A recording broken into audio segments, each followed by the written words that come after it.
రేవంత్ రెడ్డి గారు మద్దతు ఇస్తారా ఇయ్యారా అనేది ఇప్పుడే మేమేం చెప్పలేము దాని గురించి. నరేంద్ర మోడీ గారు మొన్న పార్లమెంట్లో మాట్లాడితే చాలా స్పష్టంగా చెప్పింది. గ్యాస్ కొరుతుందని చెప్పలేదు, పెట్రోల్ కొరుతుందని చెప్పలేదు. 2 రోజుల ముందు మోడీ గారు మాట్లాడుకుంటే 2 రోజుల ముందు దేశ పెట్రోలియం శాఖ మంత్రి హర్దీప్ సింగ్ పూరి గారు మాట్లాడినారు.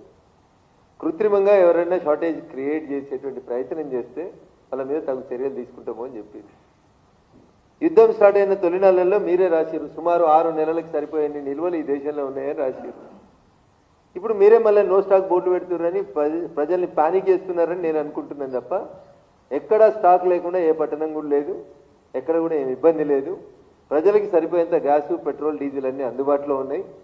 మీడియాలో, సోషల్ మీడియాలో వస్తున్నటువంటి కొన్ని వార్తల్ని చూసి అక్కడ నో స్టాక్ బోర్డు, ఇక్కడ నో స్టాక్ బోర్డు పెట్టినప్పుడు ప్రజలు పానిక్ అవుతున్నట్టు కనబడుతున్నారు. కాబట్టి దయించి ప్రజల్ని పానిక్ వైపు డ్రైవ్ చేయొద్దని నేను సవినయంగా మీడియా మిత్రులకు అప్పీల్ చేస్తున్నాను.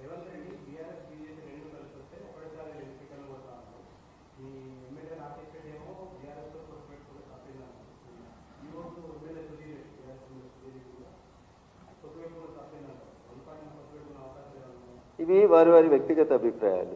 ఎన్నికలకి ఇంకా 3 సంవత్సరాల 2 నెలలు ఉన్నాయి. భారతీయ జనతా పార్టీకి అధిష్టానం, కేంద్రంలో ఒక పార్లమెంటరీ పార్టీ బోర్డు, మాకొక ఎన్నికల విధి విధానాలు నిర్ణయించుకోవడం అనేది ఎన్నికలు వచ్చినాక 2 నెలల ముందు, 6 నెలల ముందు అప్పుడు చర్చలు జరుగుతాయి.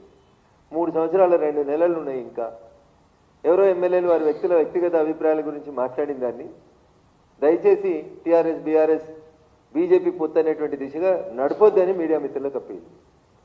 కాశ్మీర్ నుంచి కన్యాకుమారి వరకు ప్రతి రాష్ట్రంలో ప్రతి బూత్ని మేము సొంతంగానే గెలవాలనుకుంటున్నాం. తెలంగాణలో కూడా సొంతంగానే గెలవాలనుకుంటున్నాం. తెలంగాణలో కూడా భారతీయ జనతా పార్టీ వచ్చే ఎన్నికల తర్వాత అధికారంలోకి రావాలని ప్రతి కార్యకర్త కోరుకుంటుండు. మా అడుగులు కూడా ఆ దిశగానే పడతాయి.